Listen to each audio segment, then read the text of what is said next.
Hi friends, నా videos కోసం మా ఛానల్ని సబ్స్క్రైబ్ చేయండి. అలాగే ఒక లైక్ కూడా కొట్టండి, కమెంట్ కూడా చేయండి ఫ్రెండ్స్.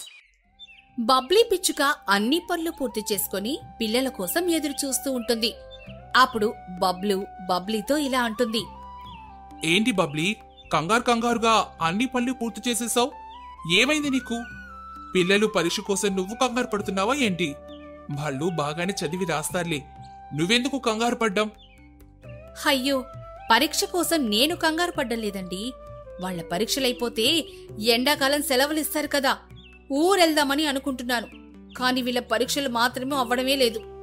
ఈ మధ్యన ఎన్ని సెలవులున్నాయో, ఎప్పటికవుతాయో ఏంటో అసలు ఈ పరీక్షలు. కన్నవారి ఇంటికి వెళ్దామని కంగారు పడుతున్నావా? కనీసం చెప్పలేదు ఎప్పుడు వెళ్తున్నావని. నీకు మీ ఇంటికి వెళ్ళాలంటే చాలు, ఆ హడావిడి వేరేలా ఉంటుందిలే. కనీసం భోజనమైనా సరిగ్గా తిను వెళ్ళు, లేదా వెళ్ళాలన్న హడావిడిలో భోజనం కూడా మానేస్తావేమో. అవునా? మరి నేను భోజనం మానేస్తా ఉంటే రోజు వచ్చి మీరు నాకు తినిపిస్తున్నారు కదా.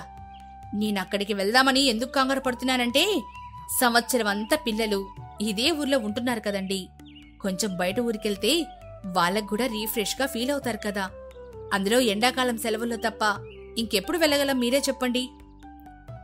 ఇలానే అంటావు గాని దసరా సెలవులకి వెళ్తావు, క్రిస్మస్ సెలవులకి వెళ్తావు, పండగ సెలవులకి వెళ్తావు, మీ తమ్ముడికి రాఖీ కట్టాలని వెళ్తావు.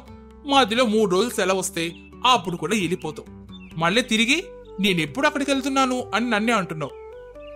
వీళ్ళిద్దరూ ఇలా మాట్లాడుకుంటూ ఉండగా కొంచెం వర్షం పడ్డం మొదలైంది.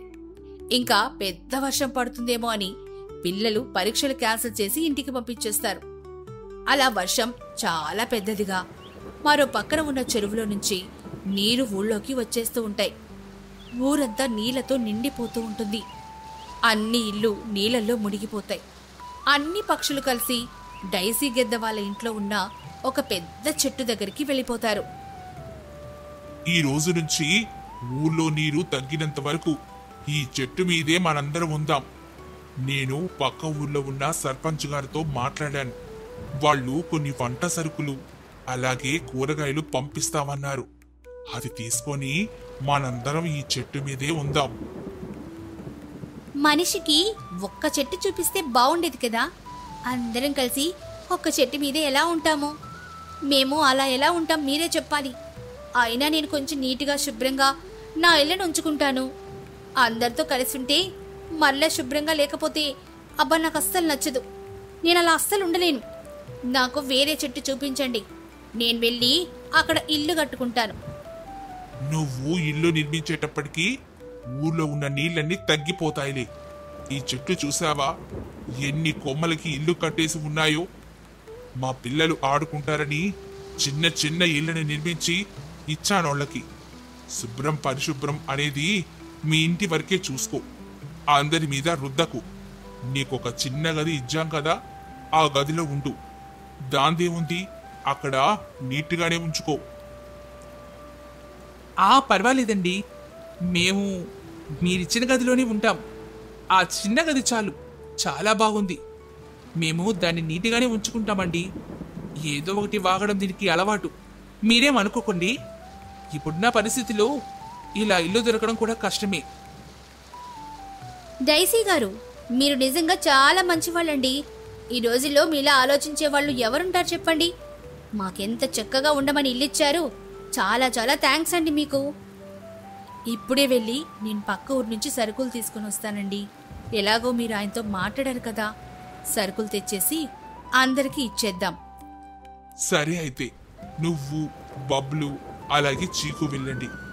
నా పేరు చెప్తే వాళ్ళు అన్ని సామాన్లు ఇచ్చేస్తారు. తీసుకొనొచ్చి తొందరగా పంచండి. పిల్లలు ఆకలితో ఉన్నారు. నేనంత బరువులు మోయలేనండి. నాకు చిన్నప్పటి నుంచి అలవాట్లేదు. ఏదో ఇంట్లో పనంటే చేయగలను గాని ఇలా సామాన్లు మోసుకునిరా అంటే నా వల్ల కాదు. నా సామాన్లు ఎక్కడున్నాయో చెప్పండి, అవి మా ఆయన్ని పంపించి తీసుకొని రమ్మంటాను. ఇప్పుడు అందరూ కష్టంలో ఉండేటప్పుడు నువ్వు ఇలా అనడం ఏమైనా బాగుందా చెప్పు? అయినా తెమ్మన్నది 2 రోజుల సామాన్లు, మరియు 3 వెళ్తున్నారు, ఒకరు కాదు. అవి నీకు కూడా ఉపయోగపడతాయి కదా. నేను వెళ్తానండి, దానికి ఏ పని చెప్పినా ఏది చేత కాదని అంటుంది. పెళ్ళైన దగ్గర నుంచి దాన్ని చూస్తూనే ఉన్నాను కదా, ఎప్పుడు పని ఎగ్గొట్టి పారిపోదామని ఎదురు చూస్తూనే ఉంటుంది. ఇంట్లో కూడా అన్ని పనులు నేనే చేసుకుంటూ ఉంటానండి. నేను బబ్లీ వాళ్ళతో వెళ్ళి తీసుకొస్తానులేండి అని చెప్పి అందరూ వెళ్ళి అక్కడ ఉన్న సరుకులు పట్టుకొనొస్తారు. డైసీ గ్రద్ద అందరికీ ఆ వస్తువుల్ని పంచిపెడుతుంది. నేను ఇలాంటి ఫుడ్స్ సరిగా తినను. మేము చాలా హెల్దీ ఫుడ్స్ అన్ని తింటాం. మాకు ఈ పప్పులు బియ్యాలు వీటితో పాటు మేము వాడే హెల్దీ ఫుడ్స్ కూడా కావాలి. మా పిల్లలకైతే అలాంటివి పెడతాం. ఒక్కరోజు కూడా నేను అవి పెట్టకుండా ఉండలేను. వాళ్ళకి చిన్నప్పటి నుంచి అలా తినడమే అలవాటు. ఇలాంటివి తిని మళ్ళీ ఒంట్లో బాగలేకపోతే బాబోయ్ చాలా ఇబ్బంది అవుతుంది. ఈ 2 రోజులు నీకు ఏమిచ్చారో అవి వండుకొని తిను. లేదా మంచివి కావాలి అనుకుంటే పక్క ఊరు వెళ్ళి కొనుక్కొని తీసుకొనిరా. అంతేగాని మాకు నీకు కావాల్సిన ఫుడ్స్ తెచ్చి ఇవ్వమంటే ఇక్కడ అవ్వదు. నీ ఇష్టం ఉంటే ఉండు, ఉన్న వాటితో వండుకో, లేదంటే తినడం మానే. ఎందుకు రిక్కి అలా అంటున్నావు? అందులో చూడు, అన్ని రకాల కూరగాయలు తెచ్చాం కదా, చక్కగా వాటితో వండి పెట్టుకుని తిను. అవి కూడా హెల్దీ ఫుడ్సే కదా. వాటిలో ఉండే విటమిన్స్ ఇంకెందులో ఉంటాయో చెప్పు నువ్వే. సరే అని చెప్పి వండుకొని అందరూ తిని విశ్రాంతి తీసుకుంటారు. ఆ మరుసటి రోజు రిక్కీ ఇల్లంతా తుడిచిన చెత్తను కిందకి పడేస్తూ ఉంటుంది. ఏంటిది కిందకు పడేస్తున్నావు? మా ఇంట్లో చెత్త పడుతుంది. తుడిచిన చెత్తను ఇంట్లో ఉంచుకోమంటావా ఏంటి? నాకసలే నీట్గా ఉంచుకోవడం అలవాటు. నీకు నీ ఇల్లు శుభ్రం చేసుకోవడం అలవాటే కాదన్ను, కానీ ఆ శుభ్రం చేసిన చెత్తంతా ఒక దగ్గరుంచి తర్వాత పడేయాలి. అంతేగాని ఎవరింట్లో పడితే వాళ్ళింట్లో ఇట్లా చెత్తని పడేస్తావా ఏంటి? ఆ మాత్రం నీకు బుద్ధి లేదా? బుద్ధి లేదన్నావనుకో బాగోదు చెప్తున్నా. నువ్వే ఏది పడితే అది తిని ఊరి మీద చెత్తంతా తినేదని. నీకంతకన్నా బుద్ధి లేదు. ఇలా వీళ్ళిద్దరు అరుచుకుంటూ ఉంటే చెట్టు మీద ఉన్న పక్షులన్నీ వీళ్ళని చూస్తూ ఉంటాయి. డైసీ గ్రద్ద చూసి ఇద్దరిని తగువు ఆడవద్దు అంటూ చెప్తుంది. ఇప్పుడున్న పరిస్థితుల్ని బట్టి ఈ నీరు తగ్గితే ఎవరింటికి వాళ్ళు వెళ్లి చక్కగా ప్రశాంతంగా ఉందామని లేకుండా ఇద్దరు తగువులు పడుతున్నారు. ఇది ఎంతవరకు న్యాయం? మీరైనా చెప్పండి.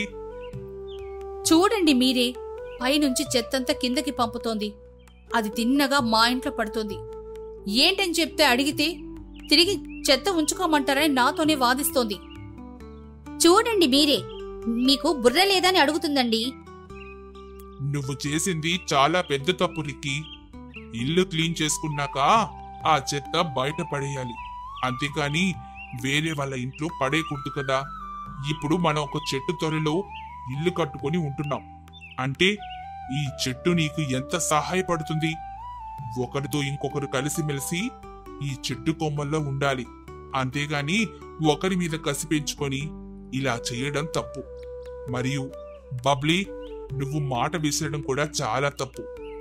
సరే గాని ఈరోజు అందరి కోసం మా ఇంటి దగ్గర వంట చేస్తాను, వచ్చేయండి, అందరం కలిసి సరదాగా తిందాం అని చెప్పి డైసీ గ్రద్ద అందరికీ భోజనం వండి పెడుతుంది.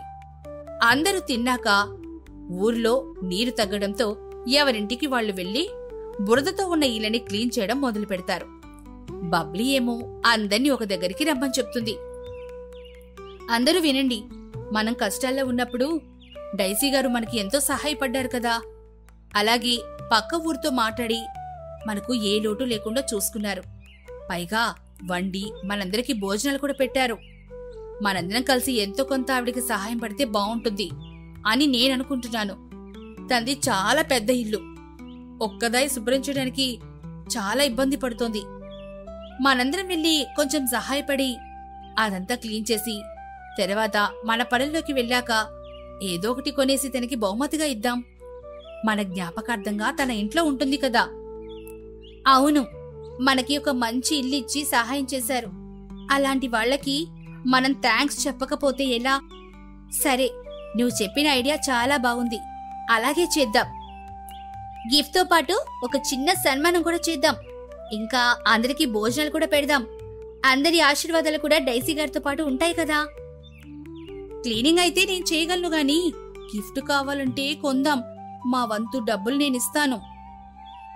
నువ్వు మారవులే, నేనెళ్ళి సహాయం చేస్తానులే. అందరూ నవ్వుకుంటూ సహాయం చేయడానికి అలాగే గిఫ్ట్ కొనడానికి ఒప్పుకొని కొద్ది రోజుల తర్వాత ఒక మంచి బహుమతి కొని భోజనాలు పెట్టి డైసీ గ్రద్దకు కృతజ్ఞతలు చెప్తారు.